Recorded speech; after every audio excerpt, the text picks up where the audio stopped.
మాయ రూమ్లోకి వెళ్ళి door lock చేసుకుంటుంది. నల్లటి చీర కట్టుకుంటుంది. అద్దంలో చూసుకోగానే ఒక పిచాచి లాంటి బొమ్మ అద్దంలో నుంచి మాయ దగ్గరికి వస్తూ ఉంటుంది. ఇక మాయ ఒక స్టూల్ వైపు చూడగానే ఆ స్టూల్ మీద ఒక పెట్టె తయారవుతుంది. ఆ పెట్టెలో చేతబడులు చేసే వస్తువులు కొన్ని కనిపిస్తూ ఉంటాయి. ఇక మాయ వాటి వైపు చూస్తూ సంతోషపడుతూ ఉంటుంది. మరోవైపు అర్చన అన్నపూర్ణాదేవికి నమస్కారం చేసుకుంటూ ఉంటుంది. తాళపత్ర గ్రంథాలు చదివినప్పుడు తాళపత్ర గ్రంథాల్లో అమ్మకు నాన్నకు ఏదో పెను ప్రమాదం ముంచుకొస్తుందని తాళపత్ర గ్రంథాల్లో రాసి ఉంది. ఆ విషయం అమ్మకు తెలిస్తే అమ్మ కంగారు పడుతుందని చెప్పలేదు. వాళ్ళిద్దరి మధ్య వస్తున్న ఆ పెను ప్రమాదం ఏంటో నాకు తెలియజేయ అన్నపూర్ణాదేవి అని అర్చన అమ్మవారికి నమస్కారం చేసుకుని వెనక్కి తిరిగేసరికి ఎదురుగా అవని ఉంటుంది. అవనిని చూసి అర్చన కంగారు పడుతూ అమ్మ అంతా వినేసి ఉంటుందా అని చెప్పి మనసులో అనుకుంటూ ఉంటుంది. అర్చన, తాళపత్ర గ్రంథాల గురించి మాట్లాడుతున్నావు, అసలేంటి అని చెప్పి అవని అడుగుతూ ఉంటుంది. అది అమ్మ అది అని అర్చన కంగారు పడుతూ ఉంటుంది. నువ్వు మాట్లాడిందంతా నేను విన్నాను, చెప్పు అర్చన, అసలు విషయం ఏంటో చెప్పు అని చెప్పి అవని అడుగుతూ ఉంటుంది. అమ్మ, పోయినసారి తాళపత్ర గ్రంథాలు చదివినప్పుడు మీకు శ్రీకర్ సార్కి మధ్య ఏదో పెను ప్రమాదం రాబోతుందని తాళపత్ర గ్రంథాల్లో రాసి ఉంది. ఆ తాళపత్ర గ్రంథాల్లో రాసి ఉన్నది నీకు చెప్తే నువ్వు కంగారు పడతావని ఇప్పటి వరకు ఆ విషయం నీకు చెప్పలేదమ్మా అని చెప్పి అర్చన అవనితో చెప్తూ ఉంటుంది. నాకు బావకి మధ్య రాబోతున్న ఆ అగాధం మాయేనా అని చెప్పి అవని మనసులో అనుకుంటూ ఉంటుంది. నువ్వు చెప్పకపోయినా నాకు బావకి మధ్యలో మాయ రూపంలో ఆ పెను ప్రమాదం వచ్చేసిందమ్మా అని చెప్పి అవని మనసులో అనుకుంటూ ఉంటుంది. ఇక అప్పుడే సుజాత వస్తుంది. సుజాత అవని అర్చన మాట్లాడుకుంటున్న మాటలను దూరం నుంచి వింటూ ఉంటుంది. ఇక అప్పుడే అవని, అమ్మ అన్నపూర్ణాదేవి, నాకు నా బావకు మధ్య ఎలాంటి అగాధం రాకుండా నువ్వే చూసుకో తల్లి అని చెప్పి అన్నపూర్ణాదేవికి నమస్కారం చేసుకుంటూ ఉంటే సుజాత ఆ మాటలు విని, అవని, అసలు నేను చూస్తుంది నిన్నేనా అని ఆశ్చర్యంగా అనిపిస్తుంది. ఇంతకుముందు అవనికి ఏ సమస్య వచ్చినా కూడా మెడలో తాలి ఉంది కదా, ఆ యమధర్మరాజునైనా ఎదిరిస్తా అనే విధంగా మాట్లాడేది. అలాంటి అవని ఇలా మాట్లాడటం నాకు వింతగా ఉంది. అసలు ఏం జరిగిందో ఆ అమ్మవారి మీద ప్రమాణం చేసి నిజం చెప్పు అవని అని చెప్పి సుజాత అడుగుతూ ఉంటుంది. చెప్తానక్క, నిన్న రాహులే శ్రీకర్ బావుపై అటాక్ చేశాడని తెలియగానే రాహుల్ని తీసుకొని మాయా మేడం వాళ్ళ ఇంటికి వెళ్ళాను. అక్కడ మాయా మేడం బావను ప్రేమిస్తున్నానని చెప్పింది అని చెప్పి అవని అంటూ ఉంటుంది. ఇదంతా కూడా శ్రీకర్ వల్లే జరుగుతుంది అవని. శ్రీకర్ పెళ్లి కాలేదని అబద్ధం చెప్పడం వల్లే కదా ఆ మాయ శ్రీకర్పై ప్రేమ పెంచుకుంది అని చెప్పి సుజాత అంటుంది. ఇప్పుడే ఆ శ్రీకర్ని కడిగి పారేస్తాను అని సుజాత శ్రీకర్ వాళ్ళ ఇంటికి వెళ్ళబోతూ ఉండగా, అక్క ఒక్క నిమిషం ఆగు, నువ్వు వెళ్ళి ఇప్పుడు బావని అడిగితే బావ వెంటనే ఈ విషయం గురించి మాయతో డిస్కస్ చేస్తాడు. ఆ మాయకు అబద్ధాలు చెప్పేవాళ్ళంటే చాలా కోపం. అబద్ధాలు చెప్పే వాళ్ళను చంపటానికి కూడా వెనకడదని ఆమె క్యారెక్టర్ని చూస్తుంటే అర్థమైపోతుంది. ఎందుకక్క అనవసరంగా బావ ప్రాణం మీదకి తీసుకురావటం? ఈ సమస్యకు సొల్యూషన్ నేనే చూసుకుంటాను, ప్లీజ్ అక్క ఈ విషయాన్ని ఇక్కడే వదిలేయక్క అని చెప్పి అవని సుజాతతో అంటూ ఉంటుంది.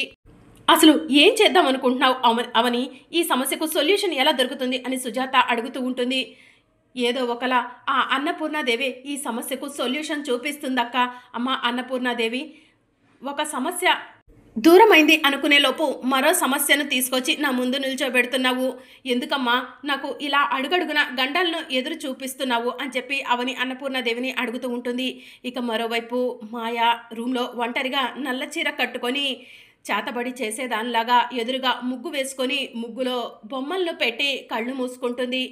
ఇక ఇక మాయ అలా కళ్ళు మూసుకొని ధ్యానంలోకి వెళ్ళిపోతుంది. అప్పుడు మాయ పేరెంట్స్, మాయ ఇందాకలనగా రూమ్లోకి వెళ్ళింది, ఇప్పటి వరకు డోర్ ఓపెన్ చేయలేదు, అలక పాన్పు ఎక్కినట్టుంది, పదండి వెళ్ళి మనం బ్రతిమలాడితేనే అలక పాన్పు దిగుతుంది కదా అని చెప్పి మాయ ఫాదర్తో అంటూ ఉంటే, సరే పద వెళ్దాం అని చెప్పి మాయ ఫాదర్ మాయ మదర్ ఇద్దరు కలిసి మాయ రూమ్ దగ్గరకు వెళ్తారు. అమ్మ మాయ డోర్ ఓపెన్ చెయ్యమ్మా అని చెప్పి శశిధర్ ఇంకా శశిధర్ భార్య పిలుస్తూ ఉంటారు. అమ్మ మాయ డోర్ ఓపెన్ చెయ్యమ్మా, నువ్వు డోర్ ఓపెన్ చేయకపోతే మాకు కంగారుగా ఉందమ్మా, ఏదో ఆవేశంలో అలా మాట్లాడాము, డోర్ ఓపెన్ చెయ్యమ్మా అని శశిధర్ అంటూ ఉంటాడు. మాయ ధ్యానంలో కూర్చొని ఉంటుంది. ఇక మాయకు డిస్టర్బెన్స్ అనిపిస్తూ ఉంటే ఏదో ప్రేతాత్మ మాయకు ఇంకా 10 నిమిషాలు నువ్వు ఇలానే దీక్షలో కూర్చోవాలి, లేదంటే నీ దీక్ష భగ్నమైపోతుంది అని చెప్పి చెప్తూ ఉంటుంది. ఇక ఆ మాట వినగానే మాయ మళ్ళీ కళ్ళు మూసుకొని ఆ దీక్షలోకి వెళ్ళిపోతుంది.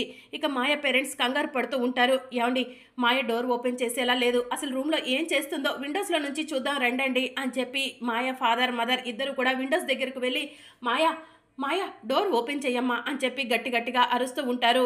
ఇక మాయ మాత్రం దీక్షలో కూర్చొని పేరెంట్స్ పిలుస్తున్నా కూడా వినిపించుకోకుండా ఉంటుంది.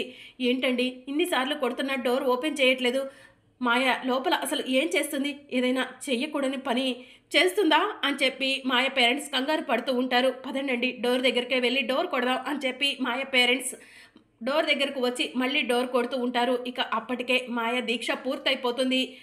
ముగ్గులో పెట్టిన బొమ్మలన్నిటినీ తీసి ఒక పెట్టెలో భద్రపరిచి మెల్లగా డ్రెస్ చేంజ్ చేసుకొని బయటికి వచ్చి, ఏంటి డాడ్ ఇన్నిసార్లు డోర్ కొట్టారు అని చెప్పి మాయ అడుగుతూ ఉంటుంది. ఇన్నిసార్లు డోర్ కొట్టినా ఎందుకు ఓపెన్ చేయలేదు, అసలు లోపల ఏం చేస్తున్నావు అని శశిధర్ అడుగుతూ ఉంటాడు. డ్రెస్ చేంజ్ చేసుకోవడానికి వెళ్ళాను డాడ్ అని చెప్పి మాయ చెప్తూ ఉంటుంది.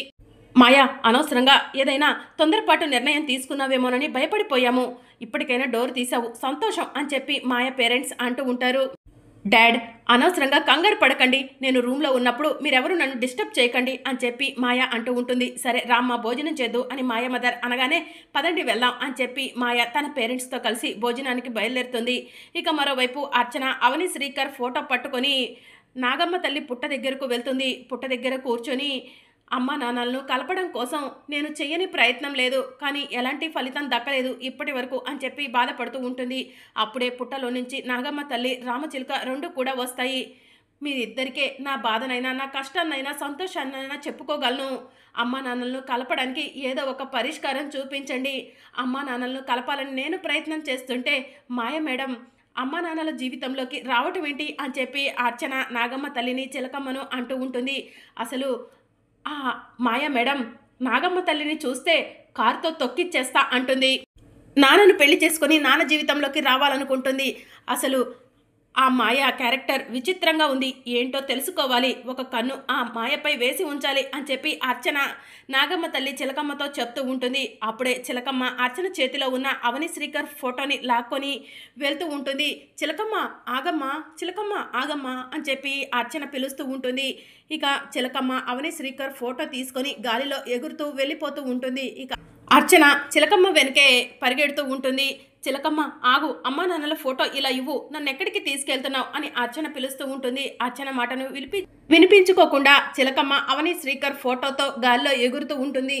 ఇక మరోవైపు అవని శ్రీకర్ పనిచేసే ఆఫీసులో ఒక అతను స్వీట్స్ తీసుకొని వచ్చి స్టాఫ్ అందరికీ కూడా స్వీట్స్ ఇస్తూ ఉంటాడు. ఇక అందరూ కూడా స్వీట్స్ తీసుకుని సంతోషంగా తింటూ ఉంటే అప్పుడే అవని శ్రీకర్ ఆఫీస్కి వెళ్తారు. ఏంటి స్టాఫ్ అంతా చాలా సంతోషంగా ఉన్నారు అని శ్రీకర్ అడుగుతూ ఉంటాడు. సార్, మీరు నాకు కంగ్రాచులేషన్స్ చెప్పాలి అని చెప్పి ఒక అతను అంటూ ఉంటాడు. ఎందుకు అని చెప్పి శ్రీకర్ అడుగుతూ ఉంటాడు. నాకు పెళ్లి కుదిరింది సార్ అని చెప్పి అతను చెప్తూ ఉంటాడు. కంగ్రాచులేషన్స్ అని చెప్పి శ్రీకర్ అంటూ ఉంటాడు. సార్ స్వీట్ తీసుకోండి అని అతను శ్రీకర్కి స్వీట్ ఇవ్వబోతూ ఉండగా స్వీట్ బాక్స్లో ఒక స్వీటే ఉంటుంది. సార్ సారీ సార్, స్వీట్ ఒక్కటే ఉంది, చూసుకోలేదు.